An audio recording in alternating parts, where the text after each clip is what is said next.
Ever wonder what hurts more than your parents ditching your wedding day? Let me tell you, it's when they call you a nobody and demand your entire savings. I'm Emma Carter, 29, a nurse in Portland, Oregon, and my wedding was supposed to be the best day of my life.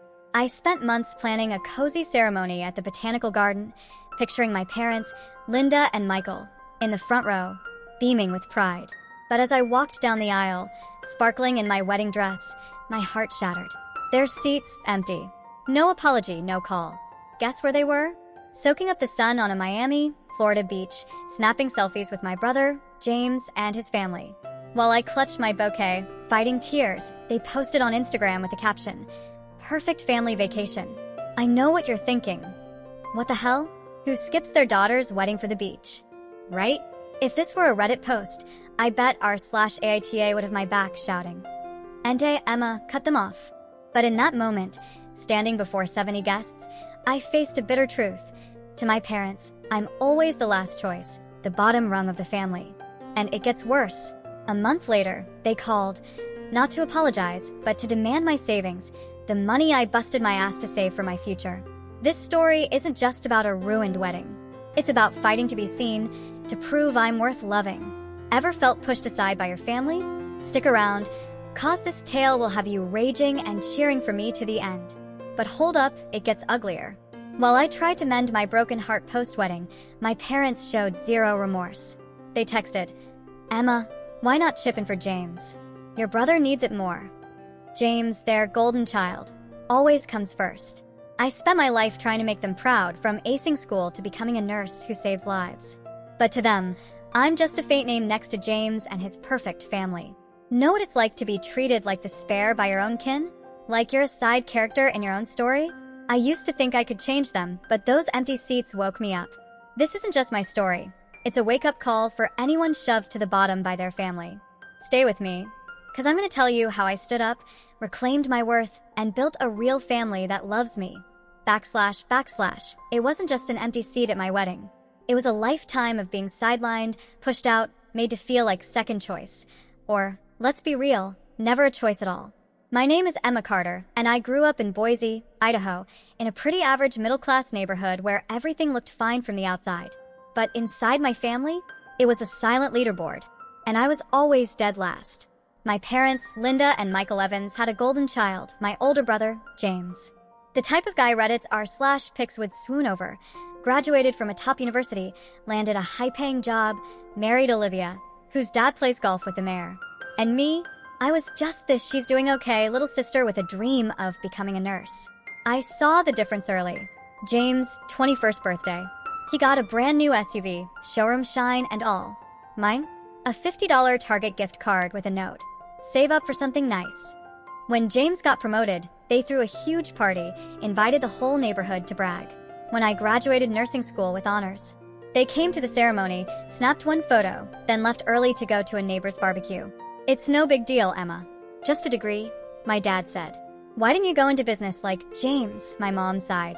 I found my passion at 16, volunteering at a local hospital. The patient smiles, the chance to help them through their worst days. That's what lit me up. But when I said I wanted to become a nurse, my dad scoffed. "A nurse? You're wasting your brain wiping butts." And my mom, in her passive-aggressive sweetness, "Sure, it's a nice job, but you always pick the easy road, Emma." Easy? Working night shifts, saving lives, studying until I dropped? That was easy. I pushed myself to prove them wrong, studied day and night. But no matter what I did, James was always the sun. And I, just the shadow. If you've ever been compared to a sibling, you know the feeling. Like you're running a marathon just to be loved. But the finish line keeps moving. Psychologists call it sibling favoritism. When parents put one child on a pedestal and push the other down into the pit. It doesn't just hurt. It makes you question everything. Your worth, your voice, your identity. I used to think I wasn't enough. Not smart enough. Not special enough. But that empty seat at my wedding changed everything.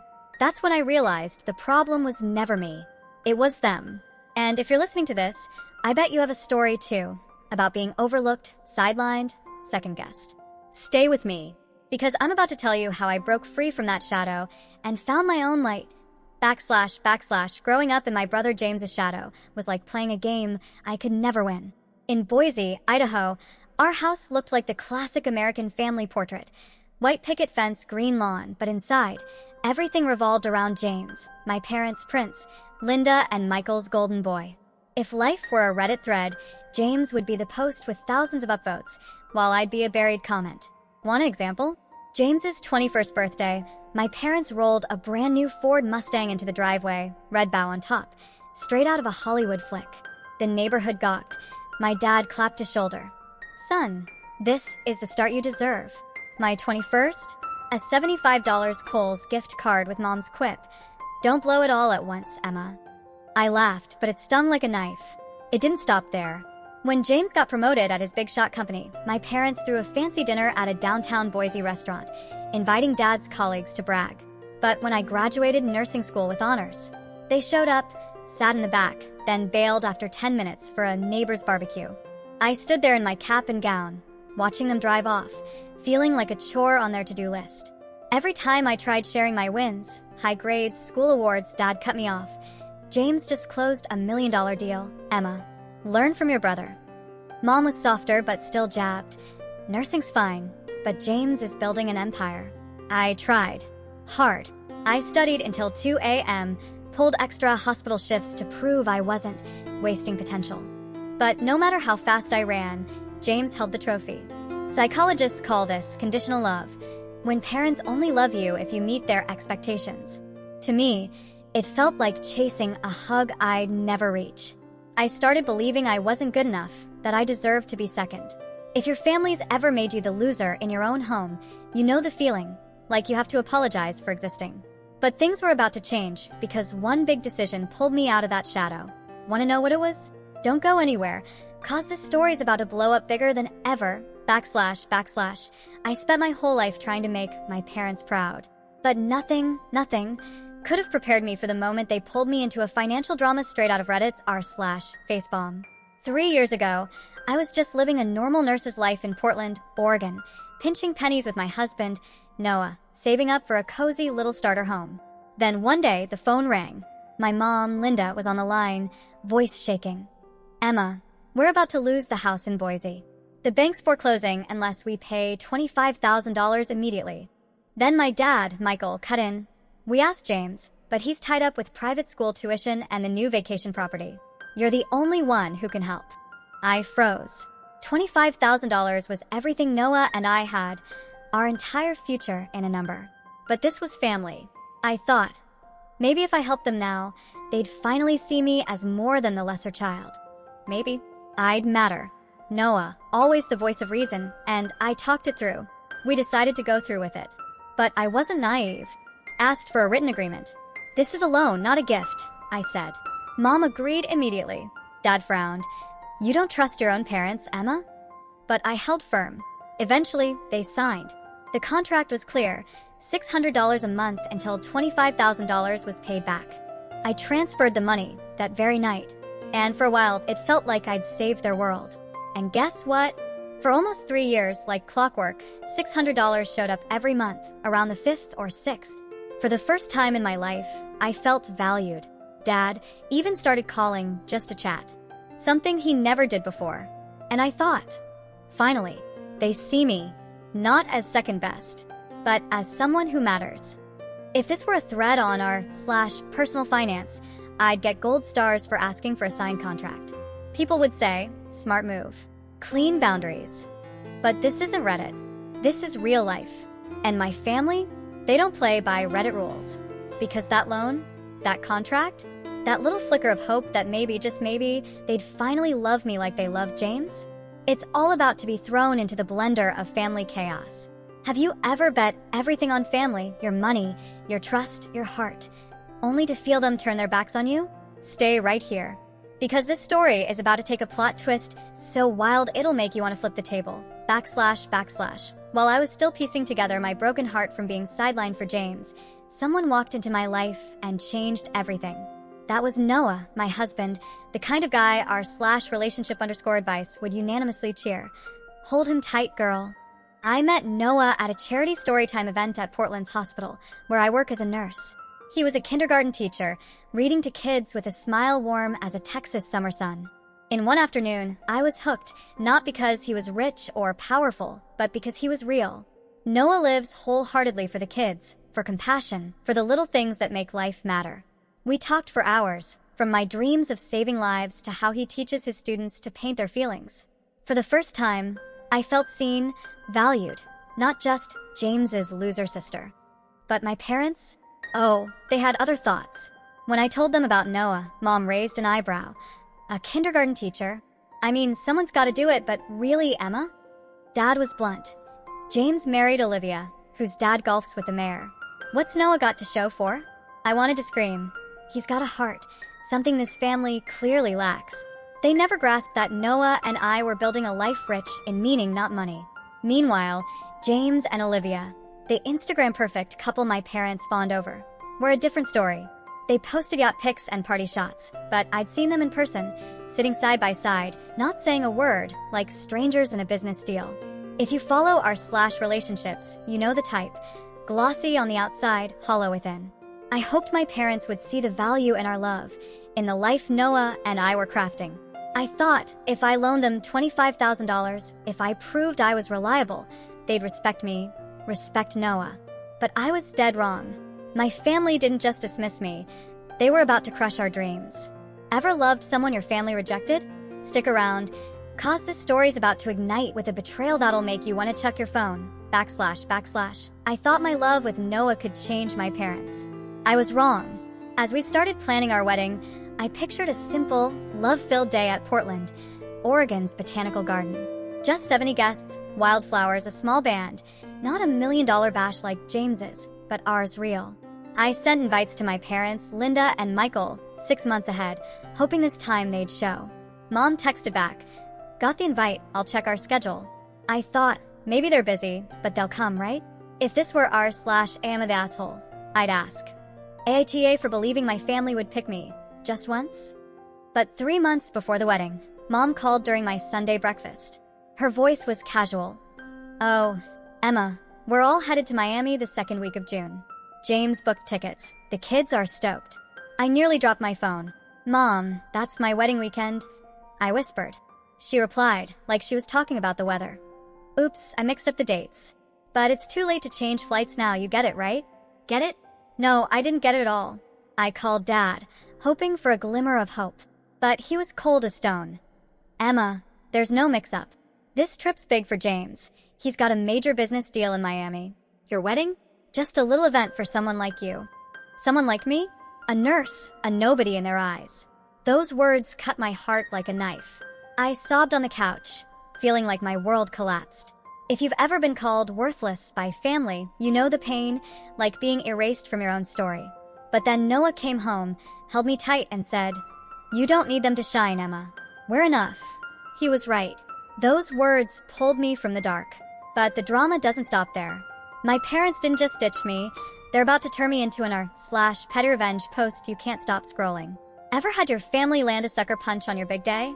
Stick around, cause this story's about to explode with a financial twist that'll leave you floored. // If you thought my parents ditching my wedding was the hardest punch, wait till you hear this. It's like an r/insane parents thread you want to yeet your phone over, but can't stop reading. A month after the wedding, still piecing together my heart from those empty seats, I checked my bank account. No $600. The monthly payment for the $25,000 loan I gave my parents? Gone. I figured, maybe a mix-up. But the next month, still nothing. No email, no text, no explanation. I sent a polite message. "Mom, Dad, no loan payments for 2 months. Everything okay?" Then came the call from hell. My mom, Linda, voice sugar sweet. "Emma, you know James is struggling. His company's cutting back. They had to pull his kid from private school. Can you send some cash to help your brother?" I was floored. Help James? The guy who went to Miami instead of my wedding? I called my dad, Michael, demanding answers. He didn't sugarcoat. "Emma, that money was a family gift, not a loan. Families help each other. No scorekeeping." A gift. I nearly screamed. "We signed a contract, Dad. A clear contract." But he cut me off. "Don't be selfish, Emma. James has a kid. He needs it more." I dug through old emails and uncovered a gut-punch truth. They told James the $25,000 loan came from a bank, not me. They lied to both of us. If this were our petty revenge, I'd be plotting payback already. But back then, I just felt stabbed in the back. That $25,000 was my blood, sweat, and dreams with Noah, our house, our future.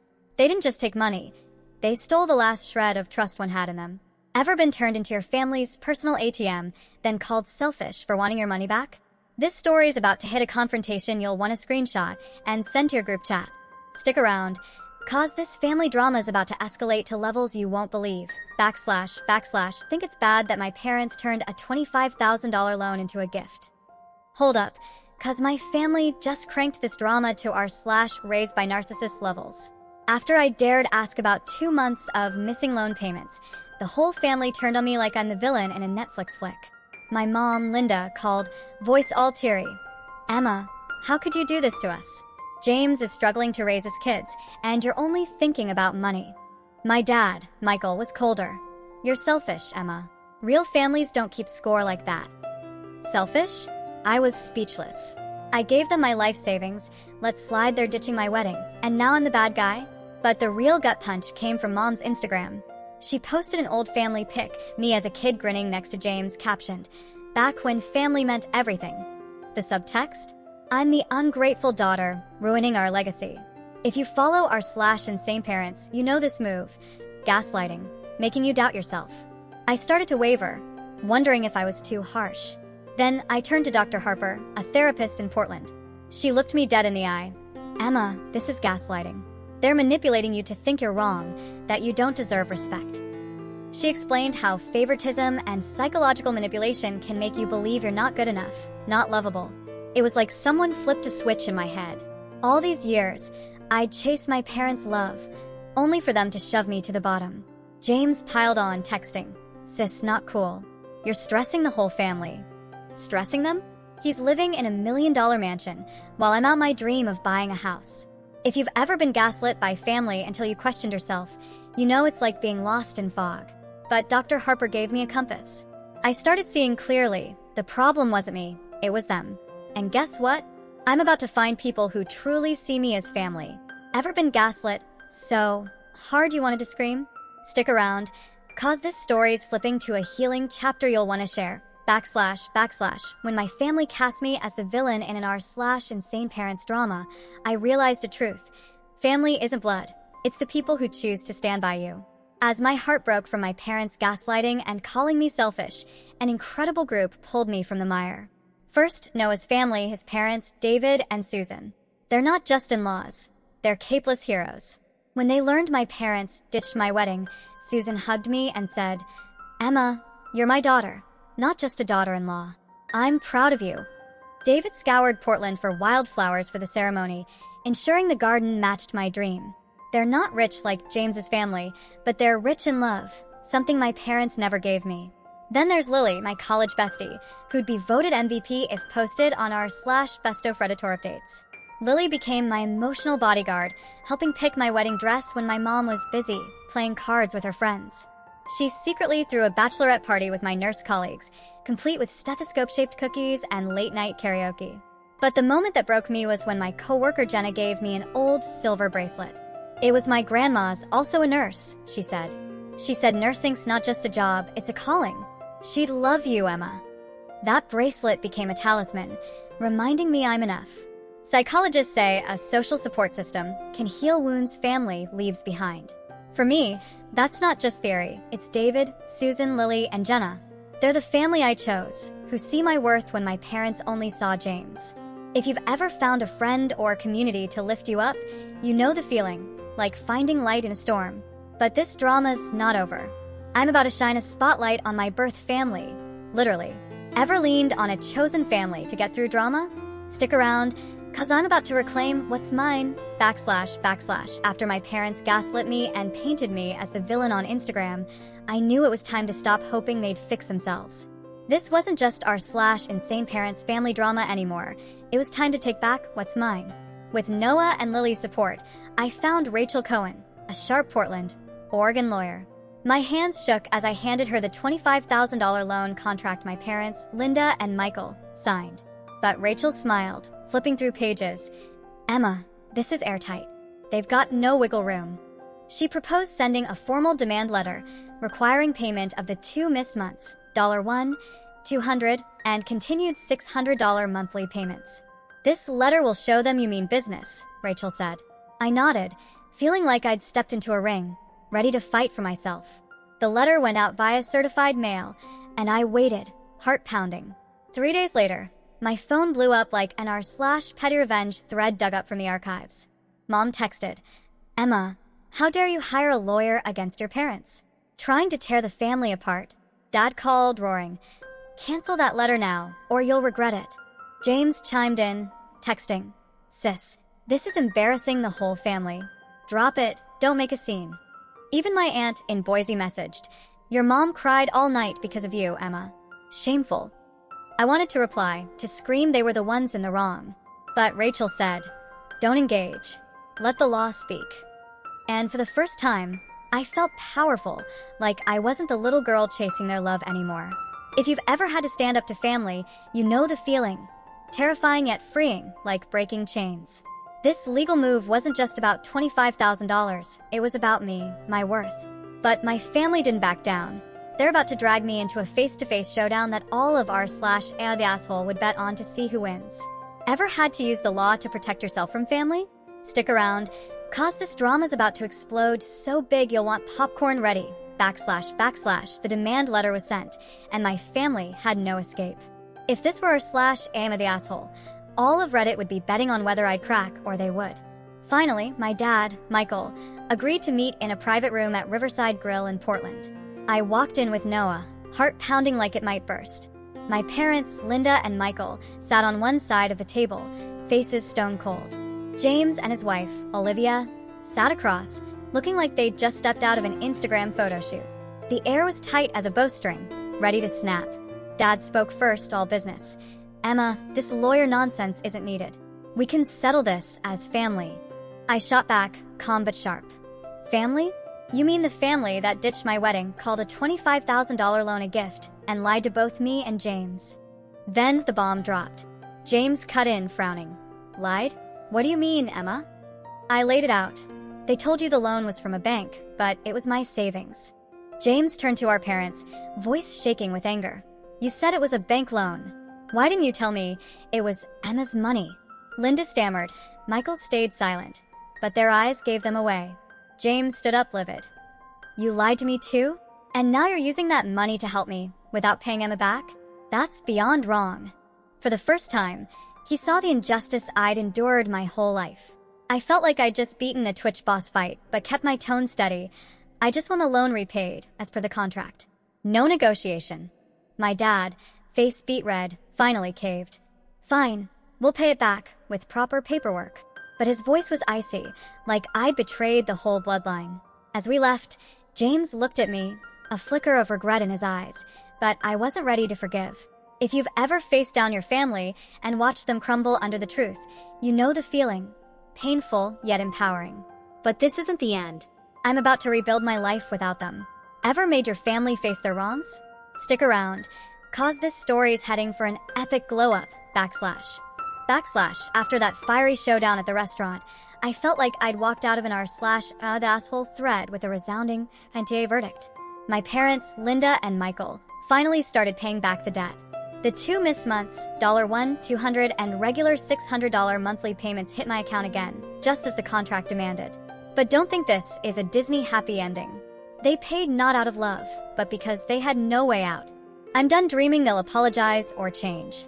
Instead, I did what our relationships would call a boss move. I set boundaries. No more weekly calls, no more sharing personal life, no more chasing their love. I texted Mom. "We can stay in touch, but minimally. I need to protect myself." She didn't reply. And you know what?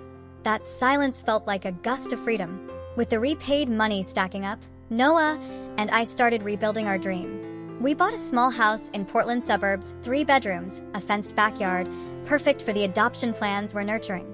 Every night, we sit on the porch, talking about giving unloved kids a real home, the way Noah did for me. Psychologists say healthy boundaries are key to mental health.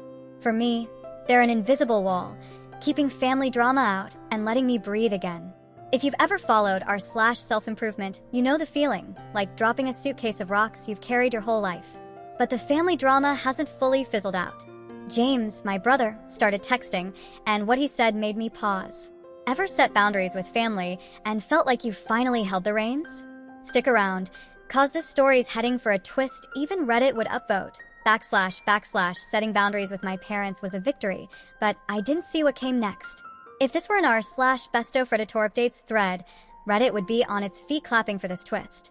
James, my brother, the golden child in my parents' eyes, started texting. Not his usual cis, chill vibe, but a message that made me double take. Emma, I was wrong. I want to apologize.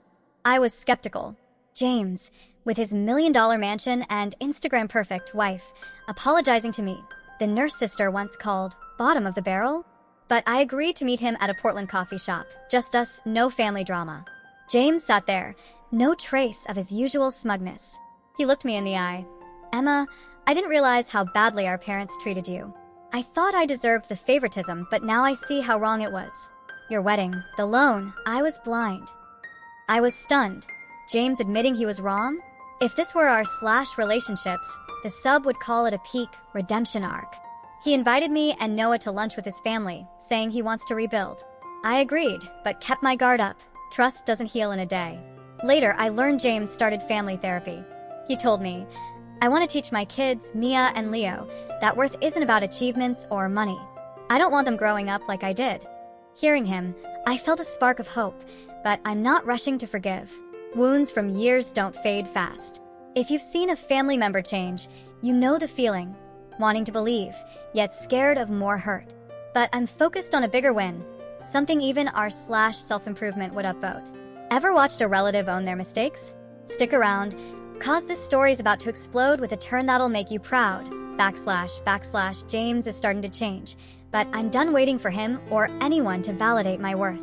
I'm rewriting my story, and this chapter deserves to be pinned on our /self-improvement. At the hospital in Portland, Oregon, where I work as a nurse, things shifted. One day, the head of nursing, Karen, called me into her office. I braced myself, thinking I'd messed up, but she smiled.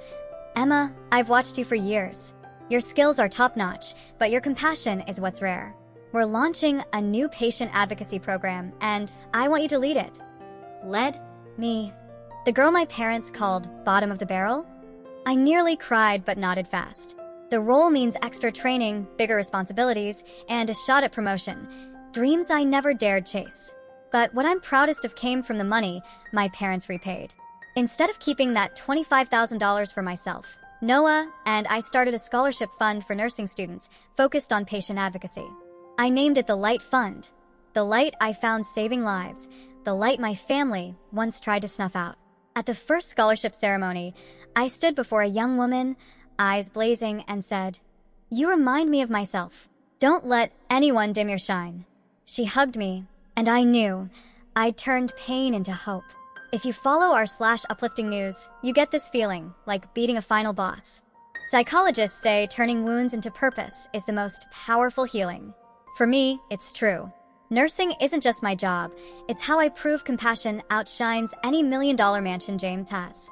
Ever turned pain into something beautiful?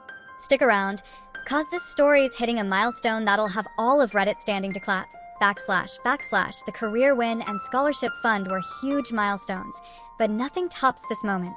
If this were our /uplifting news, Reddit would spam heart emojis for my new chapter.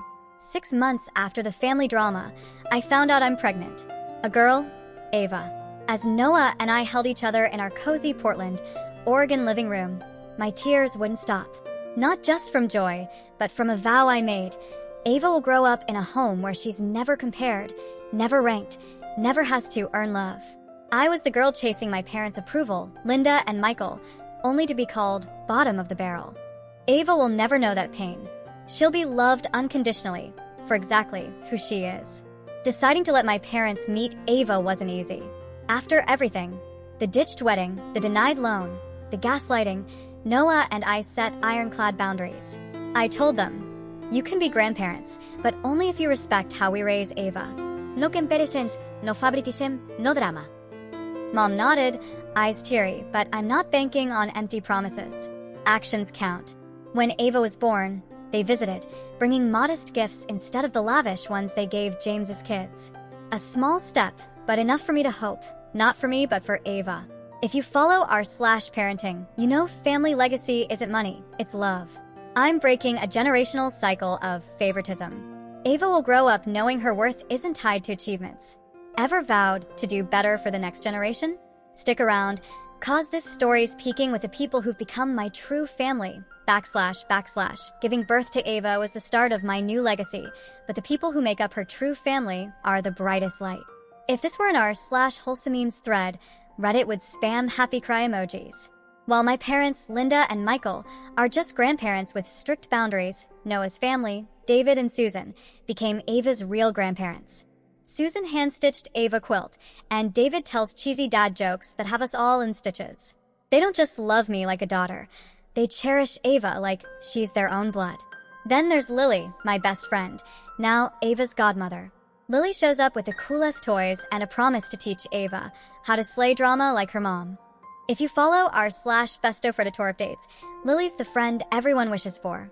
But the moment that choked me up was when my colleague Karen brought a special gift after Ava's birth, an old nurse's journal, once her mother's, also a nurse. Karen said, "My mom wrote about the patients she saved, the hard days, and the pride of being a nurse. Now it's Ava's, so she knows how strong her mom is." I held that journal, tears falling. These people, David, Susan, Lily, Karen, are the family I chose, who see my worth when my birth family only saw James. Psychologists say a chosen family can heal the deepest wounds, and I live that truth every day. Ava's growing up surrounded by people who love her unconditionally. If you've ever found a community that lifts you when family lets you down, you know the feeling, like finding your real home. But this story has one final lesson that r/uplifting news would pin to the top. Ever felt the power of a chosen family?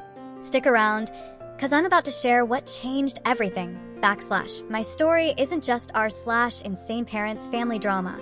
It's a journey to reclaim myself. I'm Emma Carter, who spent a lifetime chasing my parents' love, Linda and Michael, only to be called bottom of the barrel. From empty seats at my wedding to a denied $25,000 loan, I learned a costly lesson. You can't force others to see your worth. But you can stand up, set boundaries, and find those who truly see you.